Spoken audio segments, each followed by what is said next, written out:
let's welcome and bring on. There he is, Joe Tacopina from California. Got up early. Hi, Joe. Hi, guys. How are you? Jeez. And we can't hear you either. So can we? I can hear you guys. You can't hear me. me. Mute on. No, I don't think so. I can hear Joe fine. Joe, can you hear me? I hear you, Michael. No, you have your mute on the computer. No. Michael hears me. I hear on your computer. You got mute. Okay. No, we're good. You have to unmute yourself. No, I'm good. Missy hears me. Michael hears me. Yeah, everyone hears me, Linda, but you. And I heard the montage. There you go. Yeah. Oh, did you? Oh, good. Yeah, good. That's good. That's good because I didn't hear it. Okay. Joe, how are you? I'm good. I'm a little tired, but I'm okay. Really? Okay. Really? Everything's all. Everyone says everything's all good. That's great that everything's all good because I was not having that sound going. Okay. So, Michael, first of all, before we do anything, before we ask you questions, we know you want something. What's the most important thing you want to tell us about now? Because this is your first interview after being gagged. I hate gag orders. That's what I want to tell you. No. I mean, that's so like flies in the face of our the First Amendment. It flies in the face of everything. So I just they seem overly restrictive. And look, there's nothing I'm going to say to you that I didn't already say to this jury. And that's the bottom line, right? So we're going to have a frank discussion. And it's, again, this jury knows how I feel. I think it's been made pretty clear. So I feel very good, though. I mean, really, I feel very good. We all know, Michael, Linda, of course, you've tried so many cases. You never know. It's like reading tea leaves when you're trying to understand what a jury thinks, what they're, how they look, what they emote. But I mean, the case went in as well as we could have hoped for. I'm just uber confident. And it should look, if this were a computer science, this should be a 5-minute acquittal. Unfortunately, it's not a computer science, and you never know what people have as far as biases, motives, and whatever else. We'll see what happens.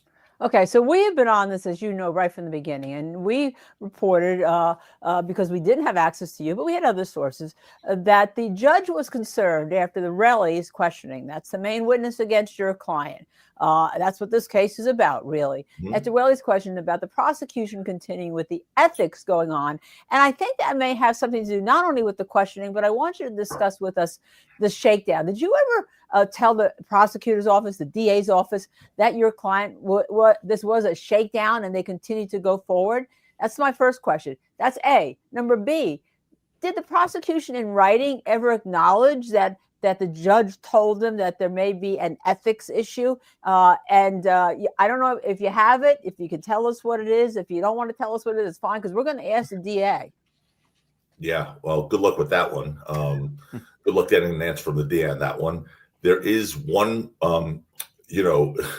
there was one part of the gag order still in effect, and it has to do with a particular sidebar conference that we had regarding questions that you're asking me right now. In that regard, I can't really speak to anything the judge said at a sidebar during Relli's testimony. But, look, I don't think it takes a rocket science or even a veteran courtroom observer to understand that maybe was the worst witness in the history of American jurisprudence. I mean, he imploded. He was combative on everything, but more importantly, he admitted to perjury. He actually said to me, "Yeah, I lied to you under oath because I just wanted to get out of here. I didn't want to answer any more questions." I mean, that was one of the greatest ever. He gave us 4 answers to one question: yes, no, I don't know, I don't, maybe. So that was literally, and I said to him, "Okay, just pick one for the jury. Just whichever one you want. Just pick one for the jury." It was just, he threw a water bottle. He cursed. To the judge, by the way. It was like, whoa. And I had to keep someone said, I'm reading one of your comments there. I had to keep my cool and remain. That was the hardest thing that's ever happened to me. For me to be able to keep my cool with that parasite on the witness stand, because I wanted to really just verbally assault him. Aside from the physical aspect of it, I wanted to verbally assault him and just slice him up. But, that would be playing down to his level. That would be feeding into what he wanted. And he was really a volatile human being. And that's what I wanted to portray, right? I mean, here's a guy and think about the setting. You have a judge, a jury, bailiffs, sheriff's deputies, cameras, and he's acting hostile and violent and volatile. What does he do in the dark of night in the street when he's alone? You know, and we were painting him as the aggressor in this case. So he played right into that, boy. Let's talk about Relli real quick. We saw before you talk about Relli, we saw we named you. Our chat has named you ASAP Taco. Go ahead. Yeah, I heard that. Yeah, honorary. Rocky told me that. He was pretty happy about that. So. Honorary member of ASAP. So Relli, clearly the witness in the case for the prosecution, right, Joe? And you know, as you suggested, to say the least, it didn't go so well. So when you're in that role and you see this is their case and it seems to be, you know, imploding, do you get a little confident, maybe overconfident? I mean, how did you feel at that moment when you know this guy was finally done?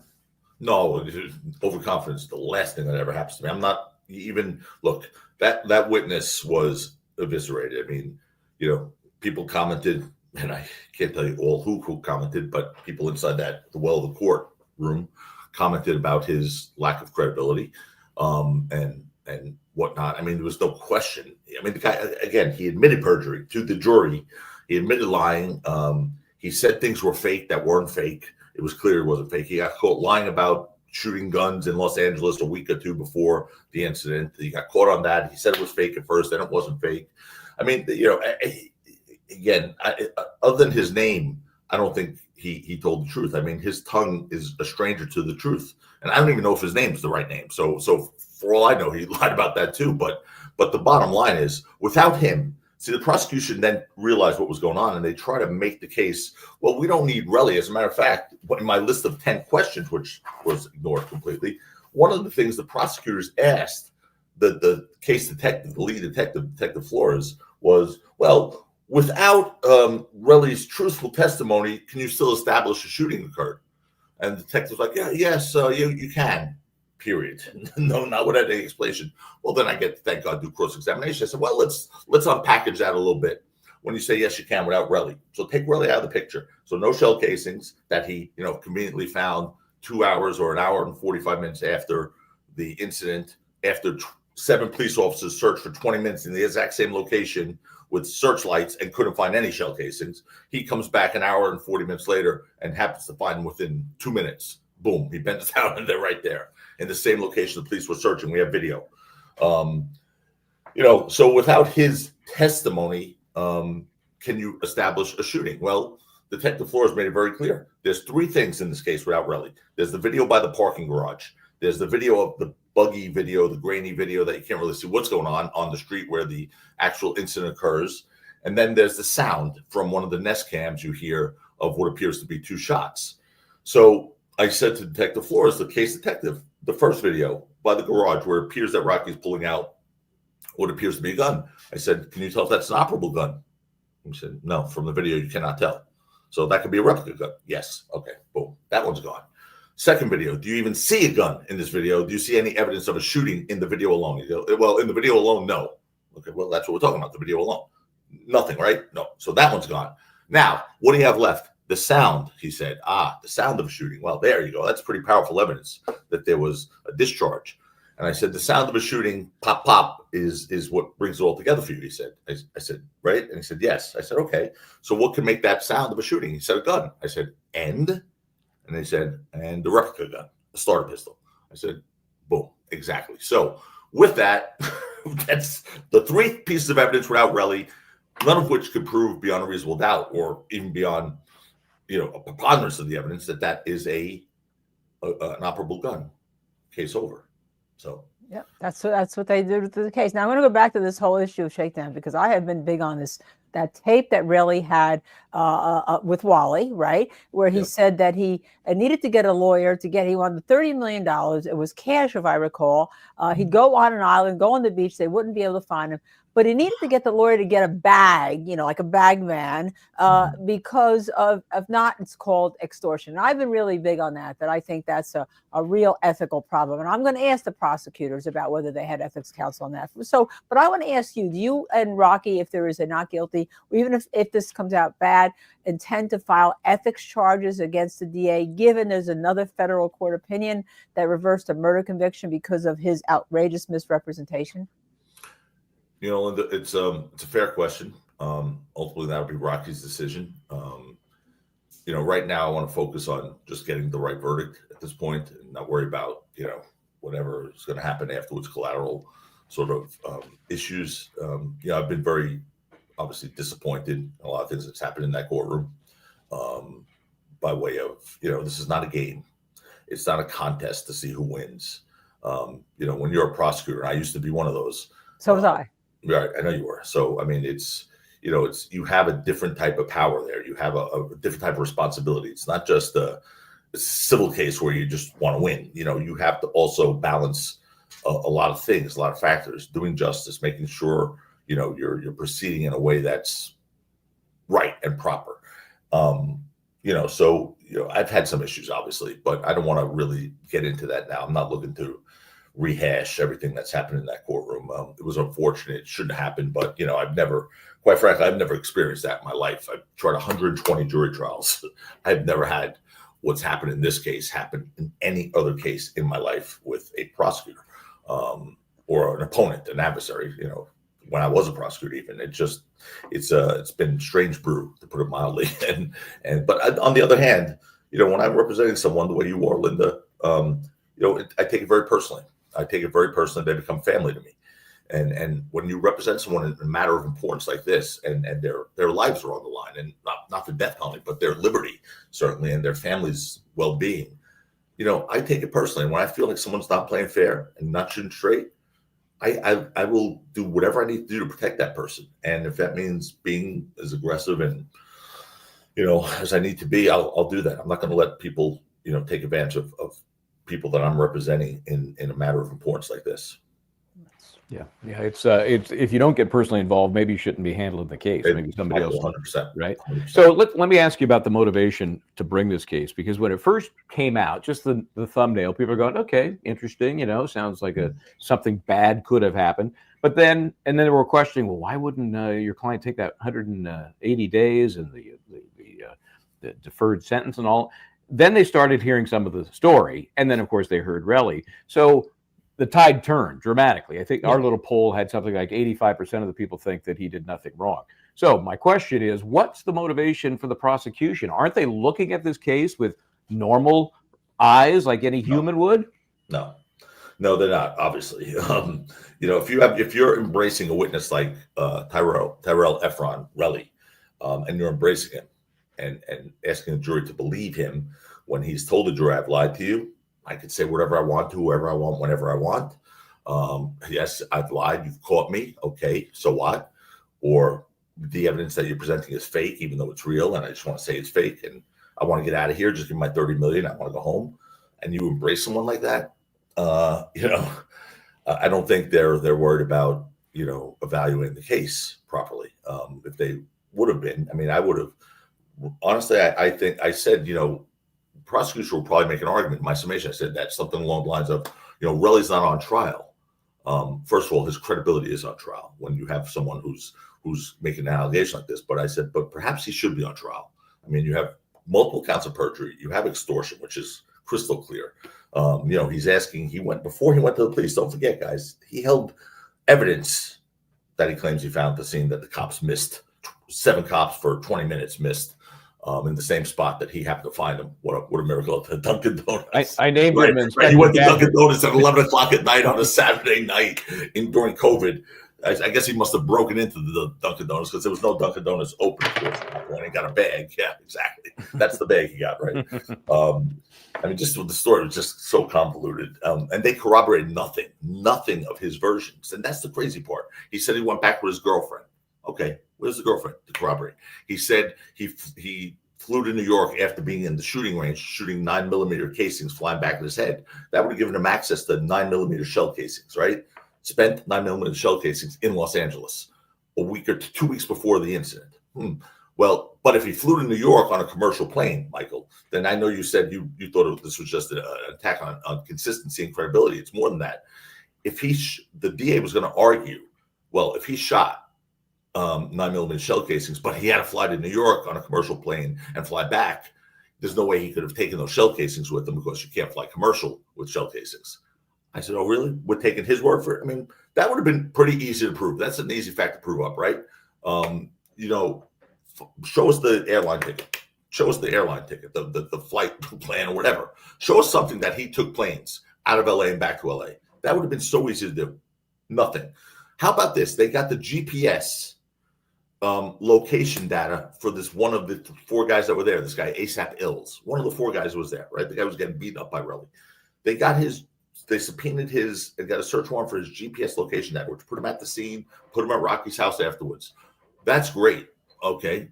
Do you think they would have gotten Relli's GPS location data? Because it would have said where he got those bullets from, where he was after the shooting for an hour and 45 minutes, where all this stuff happened, right? 0. They didn't get his, but they got some irrelevant guys. I mean, it's like all the things they could have done to corroborate him, they did not do. And it makes you wonder why. And you can't take this guy's word for anything. So I don't know. I just don't understand what happened here, why it happened this way. But look, now it's just a matter of trying to win. It's not about trying to do justice, trying to win. Yeah, I agree with you. And we've been pretty vocal because everyone said that we're biased, but we're called Justice Served because we think justice should be served. And we've obviously loved 12E and Lou Levin as witnesses. We think that you closed any holes, in our opinion, that were there. But I have to ask you the hard question. What happens if it goes bad and Rocky gets convicted of one or both of the charges? What do you do? That's not going to happen, Linda. But I mean, what do? We continue to fight. I mean, we have some issues lined up for appeal. For example, I do like this jury. We picked a very smart jury. I have a scientist who builds rocket ships on the jury. Literally builds rocket ships on the jury. I didn't even know those people existed. Right? There's a scientist who builds rocket ships on our jury.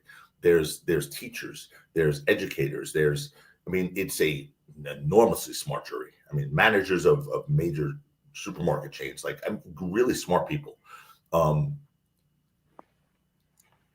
Smart people are going to understand what a reasonable doubt means. Okay, here it screams out reasonable. You could pick one of 100. Pick anyone. All you need is one. But God forbid. And again, you never know with a jury, Linda, Michael. You know that. God forbid it goes bad. I mean, there are issues. For example, we're in downtown Los Angeles, and I was watching, the O.J. Simpson Netflix thing that just came out about that trial, right? And it reminded me because Johnny Cocker and I were very close when he came to New York. He sort of mentored. Yeah. He was at my wedding. Johnny and I tried cases together. Yeah, he was amazing. He took me under his wing, and tonight I'm having dinner with Bob Shapiro. So it's funny when I see those guys back then. But that jury, think about it, that's a downtown LA jury. They had 8 blacks on that jury. 8. I didn't even say hello to a black person in jury selection here. I'm in the same courthouse, the same floor, one courtroom over. I have an African American defendant, and we didn't say hello. I didn't even say hello to a black potential juror. I'm not one to get so caught up in race. I think people are people, and hopefully you get good people to do the right thing. But it does beg the question. I mean, I know a lot of the civil rights organizations. Reverend Sharpton came out and spoke. I mean, it's a strange thing in downtown Los Angeles, one of the most diverse cities in this country. We didn't even have a black potential juror. Right. When I picked the suspected juror, we had a cross section diversity of downtown LA. We had nothing. Asians, it was unbelievable. So I think that's an issue. As a matter of fact, we took a writ. And basically, they said, let's see what happens with the case. Tell people what a writ is. We were trying basically to get the panel sort of quashed before we picked the final jury. We basically were trying to have a new veneer brought in that had a cross section of the community. I mean, it was one that clearly wasn't a cross section of this community, a fair representative cross section. So, but the appellate court said no, not now, but you have this issue saved for appeal in case you need it. Okay, I don't try case for appeals, but that's one thing we have, and then there's been some other things along the way. So some things that happened in summation I thought were pretty funny, but I think I won the bet with 17 objections. We counted actually 33. It was the over-under, I think. Yeah. I said to the jury, because I didn't object once. I did not object once to their first summation. I actually went to the restroom for a second to try and stay awake. And then Chad, my partner, objected when I was gone. I was like, dude, what did you do? I mean, I left you alone for 1 minute. You objected. But anyway, I've never, and I said to the jury when I stood up, I said, okay, I didn't object once to anything in their summation. I hope they give me that same courtesy, knowing that was not going to happen. No way. I've never had a prosecutor. I saw one of the, I think Oasis Cat just asked a question. I've never had a prosecutor object 17. It's argument, right? So I've never had a prosecutor object 17 times, but it fed into sort of what I've been trying to, juxtapose with this guy. I mean, he was treating our witnesses, 12, who, honest to gosh, and I said this to the jury, is one of the nicest people I've ever met. This kid was such a beautiful kid. I mean, by the way, if you go on Apple Music, he's like an established performer. He's got his own albums and stuff. He's very good, I think. But he's the nicest kid. He reads books. He was reading To Kill a Mockingbird the other day when he came to court. He had it in his hand. He's such a nice kid. He was treated like he was a serial killer when they were cross-examining him, like he murdered people. Relli was coddled. The guy is horrible. The things he said in text messages about women, about gay people, was disgusting. I couldn't even read them back. This guy, 12, was just a polite man. He came in a suit and a tie out of respect for the court. I didn't tell him to do that. He was looking at everyone, including the jury. I was like, geez, like, what did he go to FBI Academy School or something where he looks at the jury? I mean, he was like, none of that was prepared. He just was natural, looking around at everyone. He was and it wasn't combative. Lewin yelling at him. He was a yes sir, no sir, not that I recall, like nothing. Lewin could have called him any name of the book, and he actually made fun of him. He actually made fun of him because he's an urban kid. He comes from really impoverished upbringing, and he uses terminology like you feel me, like he was like you feel me, you feel me, and I'm like that's just a term of speech for kids who grew up like that, right? So at one point, even Relli used that term in the Wally tape. You feel? Yes, well, exactly. We all know what that means. When 12 used it, the prosecutor, Mr. Lewin, decided to say, "No, I don't feel you," and I don't know what you mean by that. And I was like, ugh. It just looked insensitive. It sounded insensitive. And by the way, folks are just joining us. This is the first and exclusive interview with Joe Tacopina as we get ready for the jury deliberations to begin in earnest tomorrow. Let me ask you about this jury. You're there. They're out there. You're performing for them. They're the most important audience. You can tell when there's a connection, right? I mean, you can tell when they're being turned off. I'm not sure Lewin can tell when they're being turned off, but generally, you can tell when you're connecting with the jury. What was your feeling? I felt good. I felt good. Look, I never look at a jury during the trial. I just don't. I used to, and then I'd see some guy go, and I'd be like, ooh, I got to change that. He doesn't like that. So I'd change. I would like literally react to faces from jurors, and I'd be like, okay, idiot. He could be thinking about the Mets last night because they lost, right? And like whatever. And I would literally start doing things because I'd see jurors' reactions or something. So I stopped because it would drive me crazy. I have to stay in my lane and focus on my task at hand. I know what I need to do. I don't look at jurors during the trial, but when I'm summing up, I look at every juror. I literally make eye contact with every juror. With like it's a rotation. Like when I'm speaking, it's include the alternates. Boy, unless they're pulling the wool over my eyes, by the middle of the summation, closer towards the end, they were leaning forward, and a few even nodded, and then it's so. But again, I think look, our arguments were based on common sense and fact. If you looked at our summation, I put up 2 slides. I mean, I put up a lot of testimony. I said, as a matter of fact, I started the argument by saying, we'll do something different here. I'm going to cede the floor I'm not going to argue to you. I can argue, but I'm not going to argue. I'm going to cede the floor to the testimony. I'm going to put up transcript. I'm going to show you so you don't take my word for it. And I did. I did a lot of that. And then I only put up 2 slides. One slide was the slides that we don't have corroboration, that we could have had corroboration for Relli's word on. Things like, return to the scene, the shell casings, the air flight, the GPS location data, all the stuff that they could have easily gotten, would have corroborated or put the lie to his story. Now the jury has to be left guessing, right? And they have to, that's Rocky's burden. No, they should have done that. That's 1. 2, the 10 questions at the end, right? That's the only 2 slides I put up. And those 10 questions were basically a challenge to the prosecutor. I said, listen, if they believe that their case is as strong as they say it is, if they believe they met their burden like they say they have, then these 10 questions will be easy for them to answer. They should answer them clearly, simply, and articulately. On the other hand, if they can't answer these questions because there are no answers, it's because their case is very transparent and will fall. and because they don't have answers. I said, here's the 10 questions. I went through them with the juries. The last thing I did, literally. And then I said, and here, ladies and gentlemen, I had 2 pieces of paper. I'm going to leave this on the podium for Mr. Lewin right here. Hopefully he'll answer them. I mean, he didn't even look at them. I mean, it was amazing. I thought at least he would say something like, you know, that's their points, that's their arguments, that's not ours. Here, we're going to stay focused on the facts. Something, at least dismiss them. He didn't even address them. And I was like, wow, it's the first thing I said. They will, if they're not confident, if this case is not strong enough, if they have no answers, they will ignore these. And he ignored them. So I was a little surprised by that, and I was happy. But that's the only 2 things I put up. On the other hand, they put up a picture of a donut shop, which he's done in every trial. Apparently it was the same thing in the Durst trial. He put up a picture of forests, right? The forests, forests from trees. Like, so we had a big picture of a forest up there for like 20 minutes. Then we had a picture of a dog with a mugshot with a jail number on him, a dog with a jail number, and then a picture of a lemon, I think, taking a piss or something. It looked like the lemon was taking a piss, maybe making lemonade or something. I don't know. It was some sort of thing that had a typo in it, by the way, but whatever. That also was used in their trial. So when you look, and someone actually put an ingenious post out there. I forget somebody, and I don't read social media when I'm on trial. I don't read the media, period, when I'm on trial. Again, for the same reason I don't look at juries. I don't need to change what I'm doing. But, you know, my son and your guest, Chris, was like, Dad, you just have to look at this one. I'm like, Chris, I don't read stuff. No, Dad, this is funny. And it was some guy who said the prosecution summation, they put up the donut, the forest, the dog with the booking number chain around his neck, and the lemonade.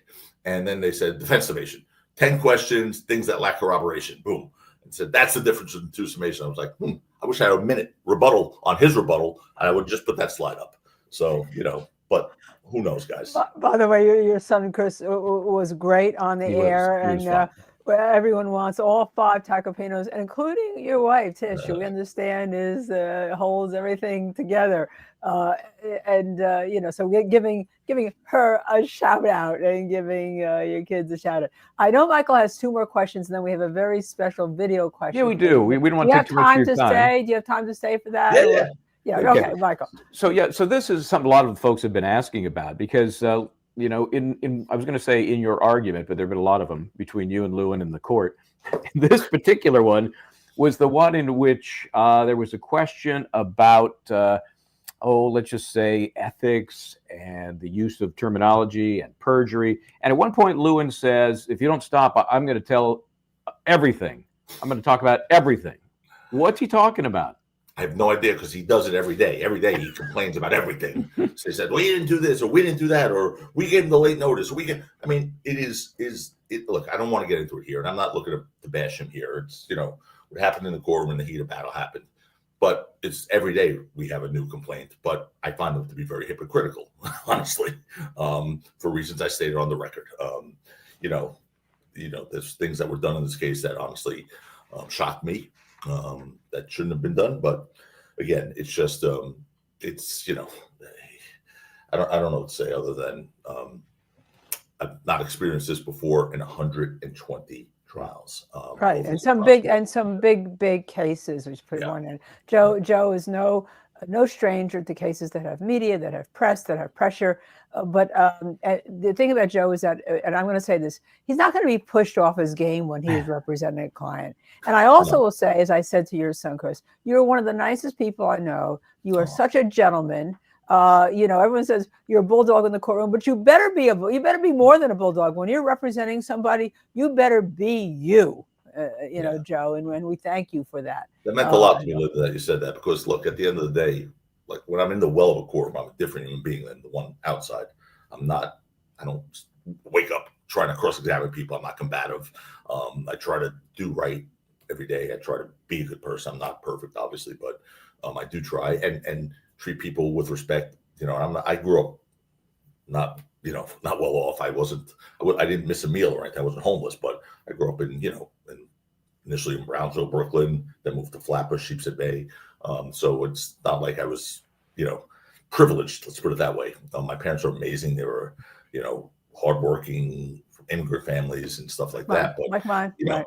yeah, but it's so you learn, and there was, look, I got to tell you, I've sort of come back full circle to being appreciative of my beginnings and becoming more humble. It's a point where I had nothing, and then I had a lot of something, and then I was like, "Ooh, I have something," and I'm important and stuff like that. And that's all nonsense, because that's not the important things in life. What's important things in the life of the family, and being a good person, and trying to, do the right thing, and not be someone who hurts people. And again, I have to work on that. I've been better at being a better person, but I try. And so anyway, but what I do in a courtroom is completely different. I am mission oriented in there, and I'm a heat seeking missile, and I will rip your head off if I think you're getting in the way of justice for my client. I really will. I'm just a bit of an animal when it comes to that. Joe, a lot of people are just experiencing the Tacopina effect for the first time. I'm going to set the Wayback Machine here and go to 2007. I'm the correspondent for Court TV.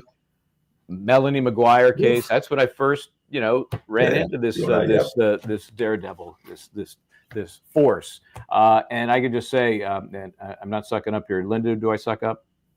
No. Michael doesn't suck up. Although he does have a tagline. In 17 years, you've gotten better, more charismatic in the courtroom. Riz, I think some of the kids call it. Riz, and just fine-tuned. Yeah, you fine-tuned your craft. And it's just fun to watch, and that and it ain't just us in our little world here. It's worldwide. Am I right, Linda? Yeah, it's worldwide. As a matter of fact, we have you have brought Rocky's case and your skills to many people all over the world, including down under the Aussies. Right. And we have one of the podcasts that we're going to highlight today from Lisa Shorty. It's Miss Shorty, and she has a comment and a question for you. Sure. Hi, Joe, or should I say Mr. Tacopina. Joe's Hi, good. Linda. Hi, Michael. Hi, Justice Serve TV folk. Wow, what an honor. I just wanted to say, firstly, what an absolute pleasure it was to watch you in action, Mr. Flexback. I mean, Mr. Tacopina. I've heard you've heard about the thirst in Camp Shorty for you. Whew! To me, it felt like you were quite reverent and restrained in the courtroom. It was pretty apparent in your closing arguments that you have a lot of stage presence and charisma. You were much more animated, and it was amazing to watch. 10-10. But was this difficult for you to show such restraint in the courtroom? Boy, Was it difficult for you to show such restraint in the courtroom? Linda, it was the hardest thing I've ever had to do. I mean, in so many ways with this Relli guy. Look, I said this to the jury. I mean, that was perhaps they had a front row seat to the worst witness in American jurisprudence history. That guy imploded like I've never seen someone implode. I mean, there was no meat left on the bone. I mean, you reported some things about this witness and his credibility. So let's put it this way. He was so bad. I mean, he's a guy who admitted perjury to the jury. He said, "Yes, I perjured myself because I want to get out of here." I was like, wow, okay. He was basically saying I could say whatever I want to say whenever I want to. He was calling evidence fake. I mean, he was like, it was a defense attorney. It was a glorious train wreck. It really was, because as a defense attorney, it was a dream come true. But on the other hand, to have a guy like that, be condescending, disrespectful, call me bro, saying Tacopina to me, to the point where the judge said, I actually said to the judge at one point, I said, either you're going to have to handle him or I will, okay? Because I will not let him call me Tacopina one more time. So whatever you want to do, judge, you don't have to say a word. I can deal with it. Or you can, whatever way you think is best. And the next time he said it, the judge jumped in and said, you do not call him Tacopina, you call him Mr. Tacopina, the way he calls you Mr. Ephron. It was so hard for me. People who know me well, including my partner Chad, were saying, how the heck did you keep your cool? And it was the hardest thing I've had to do in the trial, maybe in a long time, because I wanted to slice him up verbally and just destroy him, mock him, whatever. But it would have sort of reduced the juxtaposition of really that type of character.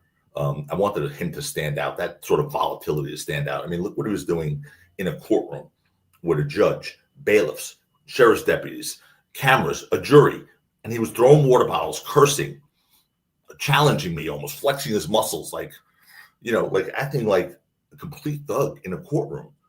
So I told the jury, imagine what he's like in the dark of night when he doesn't think anyone's watching, when there's no people with guns in the back. I mean, imagine what he's like then. Because we were painting him as the aggressor, which he was in this scene. He was deleting messages. I mean, it was hysterical. He deleted, they tried to make Rocky out as the aggressor because they showed text messages between Rocky and him right before the incident. What they didn't know was that this guy had deleted the previous messages where he's basically challenging Rocky to a fight. And we had those messages, and he deleted them. And at first he said, fake, fake, fake. Then we said, they come from your phone. He's like, oh, so what? It's like, it was unbelievable. So yes, that was so hard for me to do. I have less success trying to keep my cool out of the presence of the jury with the prosecutor. That was a different experience again for me. But I'm hoping to get some therapy and work on that. I think it's channeled properly. I think you're all right. You get it channeled properly. Oh, I know Miss Shorty wanted to at least say goodbye and wish you luck here. Love. Thanks, everybody. Mwah. Good luck, Mr. Tacopina. We think you are amazing. Cheers. Wow, that was nice. Yeah, that was not live. That was taped, I assume. That was a tape because I was trying to answer her, and I realized 15 hours ahead. Just 15 hours ahead. Yeah, what is it, 4 a.m. there or something? Yeah. Okay. But they've been following you constantly. So obviously, we're going to let you go. But can we play the montage of you in court one more time before we let you go and get your final comment? Oh, sure. Now you're putting me under the pressure here. Putting Michael didn't know I was going to ask for. It's a deal here. She's audibilizing. I'm so demanding because I want justice to be done in this case, and I want people to. Okay, if you're ready, I think this is it. Okay. Hopefully, these discussions that we're going to have are going to be helpful in trying to arrive at a decision in this case, where you don't compromise, where you don't do violence to your conscience, where you do the right thing. But saying liar, liar, pants on fire is not impeachment. Well, and Lululemon established these incontrovertible facts. They're not controversial. They're not contested. That Rocky was known to carry a property by his friends. They didn't controvert that at all. So after he walked away, I decided to follow him. I don't follow, berating him as I'm following him. Almost begging him to shoot me. That's the improper argument. It misstates the evidence in the case. Oh, it does not? I can't say that they want to win at all costs. That's fine. I can't say that. I don't think that's an improper argument. We could have called his girlfriend, Ms. Parker, to back up his claim. Yes. She was probably busy doing what she does. Which in the end proved only that the shell casings possibly, there's that word again, possibly came from an aftermarket slide for a firearm training that could possibly have been compatible with the Glock 43. Lower your voice and don't yell at me. I told you before. I'll listen to what you say. Speak in a normal tone of voice. It's Your Honor. It's improper argument. And the problem is I don't agree with you. I think using the word, quote, extortion to describe the conduct is not improper. I think it's fair comment on the evidence. You, in your rebuttal argument, you can say it wasn't extortion. You can address it. Your Honor, the bigger issue, as I said. Okay, I got to ask, you're taking the coat off. First of all, do you enjoy watching that, or does it make you squirm a little bit because it's you? I mean, it makes me squirm a little bit only because it's me, but yeah. So you're taking the coat off. Some stuff was funny that I remembered. There was so much stuff. I mean, believe me, it was so much stuff. What's going through your mind? You're taking the coat off. I was ready to knock him out. No, I'm kidding. I'll represent you. It's okay. It was hot. I know the timing of that looks so sinister. Like, that's it. Let's go. It was just really hot. It was getting hot. That I get my body temperature running. I wake up at 120 degrees. So it was just getting hot in there. There's a lot of talking going on, a lot of hot air. And I was just getting hot. So I just took I always take my jacket off at lunch. And that was the lunch break. So I decided to take it off. And of course, it looked like I was taking off to roll up my sleeves and go. But I wouldn't have done that. Not in a court. No, you wouldn't have done that. Besides, the judge was yelling at me. Yeah, he was getting beat up by the judge. Yell at a prosecutor like that. But Yeah. I mean, Well, you whatever. know, we're going to stay on the prosecutor. We're going to actually ask them questions as we've been asking them about the 10 questions. Why haven't they asked them? We've asked them whether or not they've had ethics counsel to review this case with Relli after the comment about the bag, after the comment about the tape was AI. As far as we were concerned, that was the case. Once their main witness says you're lying about that.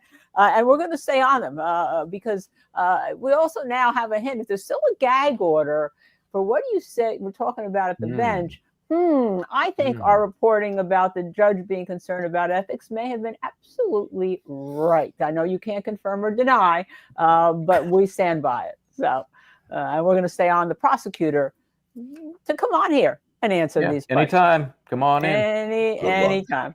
All right. Any final words, Joe? Then we'll let you go. I know you've stayed a lot more than you wanted to, and this is your day off. And You guys are great. I mean, I listened even before this. I would watch you guys and listen to you guys. You're terrific. I mean, you obviously bring a different perspective for us who do this every day.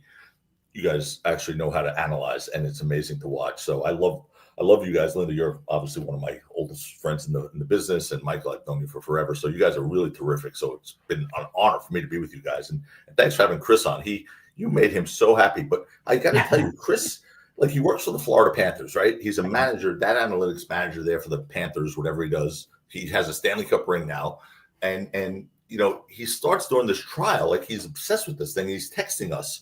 He texts us the Dunkin' Donuts thing. They're not open. Dad, I searched every Dunkin' Donuts. I'm like, what? And so I sent it to the trial team, and they're like, oh my god. And then he sent the thing about the shooting range. He's like, you know, because this guy said he was in the shooting range, maybe in New Jersey, whatever. And we're looking, and Chris goes online to all the Los Angeles shooting ranges. And he takes videos he looks at the website, and he said, Dad, the Los Angeles Gun Club looks exactly like this thing. Whoa. And that Relli was that in the video. I'm like, oh my God, it is the same. I took my car, I ran down to Los Angeles Gun Club. I'm like, is this you guys? They're like, yep. I'm like, holy cow. So that was obviously a watershed moment for us because we caught him in perjury. We caught him having access to 9mm shell casing in Los Angeles right before the incident. You know, so many. That was, as I call it, that was a perjury mini series right there. Because I love that shot line. guns. I never shot guns at a shooting gallery. I didn't have my license for then. Never shot a 9mm. Wasn't in Los Angeles. But it was like boom, boom, boom, boom, boom. So, and that was Chris. So yeah, Chris. I think Chris is going to come like, with us to Harvard next year to teach the trial advocacy workshop because you get in your car. He's in Florida working for the Panthers. He looks online. You go in your car, and what are the 1,000 million investigators, police and prosecutors and DA? You know, crazy. He was finding stuff, and so Rocky every day now would come toward. Did Chris say anything? Did Chris give you anything? I was like, I'll ask him. Hold on, Rocky. So yeah. He's such a great kid. You heard him. He's just he's fabulous. And he said he's gonna come on again. And what do we call him? What do they name him? ASAP. What do they name Chris, Michael? No, I called him ASAP Taquito. ASAP Taquito. Oh, that's a nice one. Yeah, ASAP Taquito. Like and everyone wants to see all the other ASAP Taquitos and the ASAP wife. Joseph, we know we have to let you go. We're going to stay on, though, with our viewers. Please stay on. We have a lot of questions to answer. There's like 500 of our subscribers, 600 in chat. And then we're also going to talk about the prosecutor. We're going to do exactly what I said you're going to do. We're going to ask them certain questions and see if they'll come on and answer. Joe, thank you. We love you. And we'll try and get some rest. And try to get some rest. And good luck. Good luck tomorrow in court tomorrow. We'll be watching. Okay, thanks, buddy. Appreciate it. Take care.